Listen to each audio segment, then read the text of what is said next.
સ્વામિનીનું પુષ્પગુચ્છથી સ્વાગત કરે કે આપણો આ સેશન ફક્ત 1 કલાક માટે જ હોય છે, તો એમાં પોતપોતા શ્રી રામ રાઘવ રામ રાઘવ રામ રાઘવ રક્ષમામ શ્રી રામ રાઘવ રામ રાઘવ રામ રાઘવ રક્ષમામ શ્રી કૃષ્ણ કેશવ કૃષ્ણ કેશવ કૃષ્ણ કેશવ પાહિ મામ શ્રી કૃષ્ણ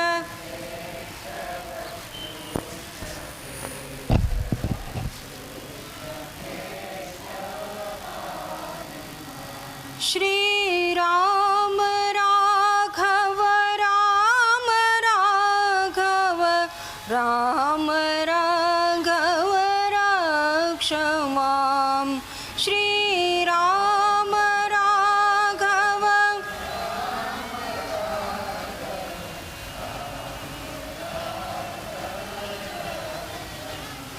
શ્રી કૃષ્ણ કેશવ કૃષ્ણ કેશવ કૃષ્ણ કેશવ પાહિ મામ શ્રી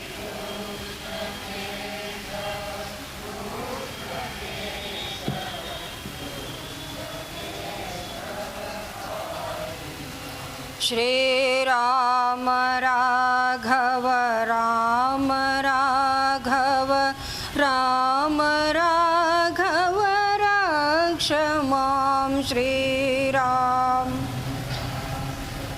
રામ રાઘવ રામ રાઘવ રક્ષમામ શ્રી કૃષ્ણ કેશવ કૃષ્ણ કેશવ કૃષ્ણ કેશવ પાહિ મામ શ્રી કૃષ્ણ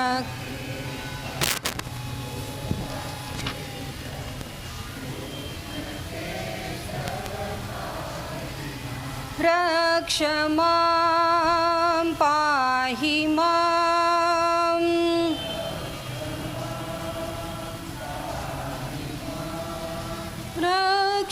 રક્ષમામ પાહિ મામ પાહિ મામ રક્ષમામ પાહિ મામ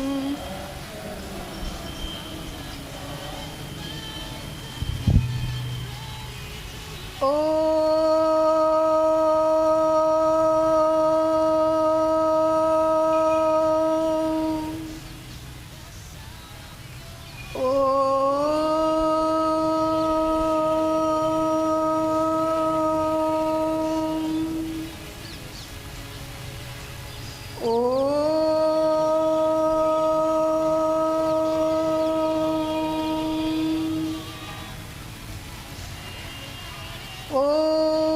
शन्नो मित्र संवरुणः शन्नो भवत्वर्यमा शन्न इन्द्रो बृहस्पतिः शन्नो विष्णुरुक्रमः नमो ब्रह्मणे नमस्ते वायो त्वमेव प्रत्यक्षं ब्रह्मासि त्वमेव प्रत्यक्षं ब्रह्म वदिष्यामि वदिष्यामि सत्यं वदिष्यामि तन्मामवतु तद्वक्तारमवतु अवतु माम् अवतु वक्तारम् ॐ शान्ति शान्ति शान्तिः हरिः ॐ श्रीगुरुभ्यो नमः हरिः ॐ सच्चिदानन्दरूपाय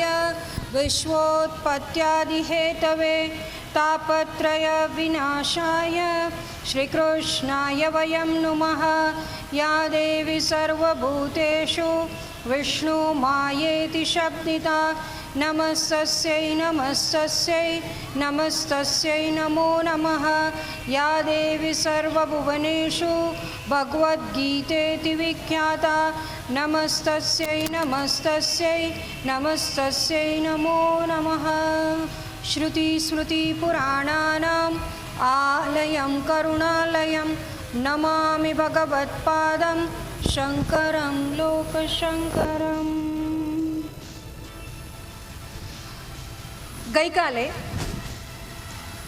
માનવીય જીવનનું પરમ શ્રેય શું છે એના સંદર્ભથી ચર્ચા કરતા જોઈ ગયા કે પરમ કલ્યાણ અથવા શ્રેય છે પોતાનું સ્વરૂપને જાણવામાં, પોતાના સ્વરૂપનું જ્ઞાન પ્રાપ્ત કરવામાં. તો એ સ્વરૂપનું જ્ઞાન પ્રાપ્ત કરવામાં સાધનરૂપ શું છે, શેના વડે એની પ્રાપ્તિ થઈ શકે, શેના વડે એનું જ્ઞાન પ્રાપ્ત થઈ શકે, તો શાસ્ત્રો કહે છે એની ચર્ચા કરી ગયા કે કર્મ, ભક્તિ અને જ્ઞાન આ ત્રણ છે એ સાધનરૂપ છે અને એના પણ અધિકારી છે. જેનું મન સકામ છે, કામના યુક્ત છે, જેના મનમાં કામના ભરપૂર છે, તો એ કામનાની નિવૃત્તિ કરવાને માટે, નિષ્કામતા કેળવવાને માટે કર્મ યોગ છે એ સાધન છે. જે પરમ વિરક્ત છે, વૈરાગી છે, જેને જગતના પદાર્થોમાં, વિષયમાં કોઈ પણ પ્રકારની આસક્તિ નથી, ભોગની લાલસા નથી, એટલું જ નહીં પરલોકના ભોગ, સ્વર્ગ વગેરે છે એની લાલસા નથી, એના માટે જ્ઞાન યોગ છે એ શ્રેષ્ઠ છે. પરંતુ જે કામના યુક્ત પણ નથી અને જે વિરક્ત પણ નથી, એવા જે બંને વચ્ચે હોય અને સામાન્ય રીતે બહુજન એવા જ પ્રકારના હોય, એને માટે ભક્તિ છે એ શ્રેષ્ઠ છે. પણ ભક્તિ કેવા પ્રકારની હોવી જોઈએ? અને આપણે જે અત્યાર સુધી ભક્તિ કરીએ છીએ, જે રોજ પૂજા અર્ચના વંદન વગેરે કરીએ છીએ, એ ભક્તિ યોગ કહેવાય ખરો? અને એ જો ભક્તિ યોગ કહેવાતો હોય તો આપણે એનાથી પાર ઉતરી શકીએ? આપણને સ્વરૂપનું જ્ઞાન થઈ જાય? જો થઈ જતું હોય તો અત્યાર સુધી કેમ નથી થયું? એ પણ સ્વાભાવિક રીતે મનમાં પ્રશ્ન થાય. અને એ જ સંદર્ભથી શાસ્ત્ર પણ કહે છે કે ભક્તિ યોગ અને ભક્તિ એ બંનેને જો સચોટ રીતે સમજવામાં આવે, સમજાય, તો જ એ અંતિમ લક્ષ્ય, અંતિમ શ્રેય છે એની પ્રાપ્તિ થઈ શકે. અને જો ભક્તિ સાધન હોય તો ભક્તિનું કથન ક્યાં ક્યાં છે? તો કહે છે કે વેદમાં પણ છે, ઉપનિષદમાં પણ ભક્તિનું કથન કરવામાં આવ્યું, પુરાણમાં, ઇતિહાસમાં, દરેક જગ્યાએ, અને ભગવદ્ ગીતામાં સ્મૃતિ ગ્રંથ છે, માટે એમાં પણ ભક્તિનું કથન છે. વેદમાં જ્યારે ઇન્દ્રદેવની, વરુણદેવની, ગરુડદેવની વગેરે વગેરેની ઉપાસના કહેવામાં આવી, તો ત્યાં સ્પષ્ટ કથન છે કે આ બધા જ જે સાકાર રૂપો છે એ અંતે નિર્ગુણ નિરાકાર છે, એના જ રૂપ છે, એનાથી ભિન્ન નથી. ભગવદ્ ગીતામાં તો ભગવાન ભક્તિનું કથન કરશે જ અને કરે જ છે. ઉપનિષદ છે એ પણ ભક્તિનું કથન કરતા કહે છે કે જેવી ઈશ્વરમાં યથા દેવ તથા ગુરુ, જેવી દેવમાં ભક્તિ હોય, જેવો ઈશ્વરમાં આપણને પ્રેમ હોય, એવો ગુરુમાં પણ પ્રેમ હોવો જોઈએ. એવી ભક્તિ ગુરુની થવી જોઈએ અને તો જ જ્ઞાન છે એની સિદ્ધિ થાય. અર્થાત જો ગુરુમાં એ પ્રેમ હોય, તાદાત્મ્ય હોય, આત્મીયતા હોય, તો બહુ સ્વાભાવિક રીતે અંતઃકરણ શુદ્ધિ થાય, ગુરુની કૃપા છે એની પ્રાપ્તિ થાય, અને તો ઈશ્વર કૃપા પણ પ્રાપ્તિ થાય. તો જે ગુરુ મુખથી શ્રવણ કરીએ છીએ એ જ્ઞાન છે, એ આત્મતત્વ છે, એમાં સ્થિતિ પ્રાપ્ત થાય. અને ઇતિહાસ અને પુરાણ એટલે કે રામાયણ છે, મહાભારત છે, અને 18 પુરાણ અને ઉપપુરાણ છે, એમાં તો સગુણ અને નિર્ગુણની ભક્તિ છે, એનો વિસ્તાર છે જ. બ્રહ્મસૂત્રમાં પણ એ ભક્તિ છે એનો ઉલ્લેખ કર્યો છે. અને ત્યાં ઉપાસના દ્વારા જે અંતઃકરણનો વિક્ષેપ રૂપ દોષ છે એના નિવૃત્તિનું કથન કરવામાં આવ્યું. તો ભાગવતજી છે એ તો સગુણ બ્રહ્મ છે એનું વર્ણન છે, વિસ્તાર છે. પણ એ વર્ણન કે વિસ્તાર જ્યારે ભાગવતજીમાં કરવામાં આવ્યું સગુણ બ્રહ્મનું, તો એ ખરેખર જોવા જઈએ તો બ્રહ્મસૂત્રમાં જે ઉલ્લેખ કરવામાં આવ્યો કે આ જગતની ઉત્પત્તિ થાય છે કોનામાંથી? તે નિર્ગુણ તત્વમાંથી. અને એ જ નિર્ગુણ તત્વ સગુણ રૂપે ભાસે છે. તો એ સગુણ શું છે એનો વિસ્તાર એટલે ભાગવતજી. અને એની ઉપાસના કેમ કરવી? એ સગુણની ઉપાસના કોને કહેવાય, નિર્ગુણની કોને કહેવાય, નિર્ગુણની કઈ રીતે થઈ શકે? સગુણની ઉપાસના પણ કેટલા પ્રકારની છે એનો વિસ્તાર છે, અને એનો ઉલ્લેખ ગઈકાલે આપણે કરી ગયા કે એક હોય પ્રતિમા ઉપાસના, પ્રતીક ઉપાસના. મૂર્તિ પૂજા નહીં, ખરેખર આપણે પ્રતિમાની ઉપાસના કરીએ છીએ. અને પ્રતિમા અથવા મૂર્તિ જો સામાન્ય ભાષામાં આપણે પ્રયોગ કરતા હોઈએ તો એ મૂર્તિમાં જ્યાં સુધી પ્રાણ પ્રતિષ્ઠા ન કરવામાં આવે, એનું સ્થાપન ન થાય ત્યાં સુધી એ પૂજ્ય હોતી નથી. એનું એક વખત આપણે સ્થાપન કરી દઈએ, પ્રાણ પ્રતિષ્ઠા કરીએ એટલે એ નિર્ગુણ તત્વ જે છે એનું જ્યારે આહ્વાન કરીએ તો એની પ્રાણ પ્રતિષ્ઠા કહેવાય. અને આપણે સ્વીકારીએ છીએ કે એ પરમાત્મા જે સર્વવ્યાપ્ત છે એ હવે આ મૂર્તિમાં કે આ પ્રતીક છે, જે વિગ્રહ છે એમાં સ્થિત થયા. અને એમ જ્યારે સ્થિત થાય એનું આહ્વાન કર્યું તો પ્રાણ પ્રતિષ્ઠાવાળી જે મૂર્તિ હોય એની ષોડશોપચાર પૂજા નિત્ય થવી જોઈએ. જો પ્રાણ પ્રતિષ્ઠાવાળી મૂર્તિ ન હોય તો પ્રસંગોપાત ષોડશોપચાર, પંચોપચાર કે અષ્ટોપચાર પૂજા બીજી થઈ શકે.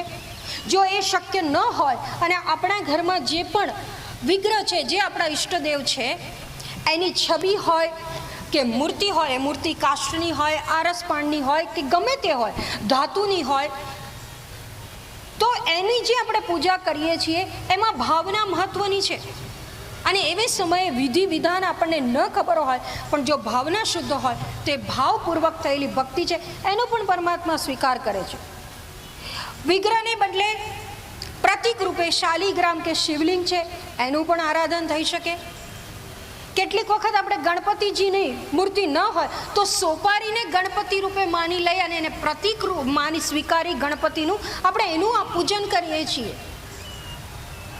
હવે એમાં જ આપણે જ્યારે એને દ્વૈત ભાવે કરીએ છીએ એમ ઈષ્ટદેવ છે એનું જ્યારે આપણે અહંગ્રહ એટલે કે એ હું છું, એ જે દેવતાનું હું પૂજન કરું છું, એ હું સ્વયં છું એવી ભાવનાથી કરીએ એને અહંગ્રહ ઉપાસના કહેવાય. અને એવી જ રીતે સગુણ આ સાકારની થઈ એમ સગુણ નિરાકાર જે માયાપતિ ઈશ્વર છે એનું પણ આરાધન થઈ શકે. પણ એ વ્યક્ત નથી એટલે એનો કોઈ વિગ્રહ ન હોય તો એની ઉપાસના કરવાનું કઠિન થાય. પણ ત્યાં એવી જે ઉપાસના કરીએ છીએ એમાં ભાવના મહત્વની છે, એને સમર્પણ મહત્વનું છે અને એને સમર્પણ થઈ શકે. અને સમર્પણ પૂર્વકની જે ઉપાસના કે ભક્તિ છે એ સર્વશ્રેષ્ઠ છે. જ્યારે સગુણ સાકારની ઉપાસના કરતા હોઈએ એમાં જેમ વિધિ વગેરે કરીએ છીએ એના સ્થાને માનસ પૂજા કરીએ તો પણ એ માનસ પૂજા છે એનું અનેક ગણું ફળ છે.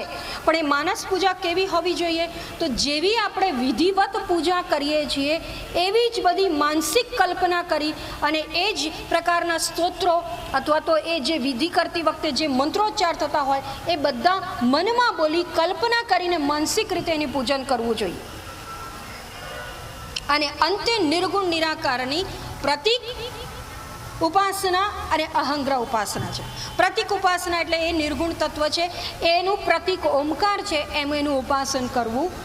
અને એની નિર્ગુણની અહંગ્રહ ઉપાસના એટલે એ સચ્ચિદાનંદ બ્રહ્મ હું છું એવી રીતે એનું ચિંતન કરવું, જેને ગઈકાલે આપણે આત્મનિવેદન એમ કહ્યું. એ ઉપાસના દ્વારા અંતે તત્વની પ્રાપ્તિ થાય છે. હવે આટલા સામાન્ય વિચારણા બાદ ભગવદ્ ગીતામાં જે આપણો મુખ્ય વિષય છે એના ઉપર પ્રવેશ કરીને વિચાર કરીએ તો ભગવદ્ ગીતા છે એમાં કઈ ભક્તિનું કથન છે, કયા યોગની વાત છે? તો પરમાત્માએ 3 યોગનું કથન કરી અને 6 અધ્યાય છે એમાં પ્રધાન રૂપે પ્રથમ 6 અધ્યાયમાં કર્મયોગનું વર્ણન કર્યું. પછીના 6 અધ્યાય એટલે 7 થી 12ની અંદર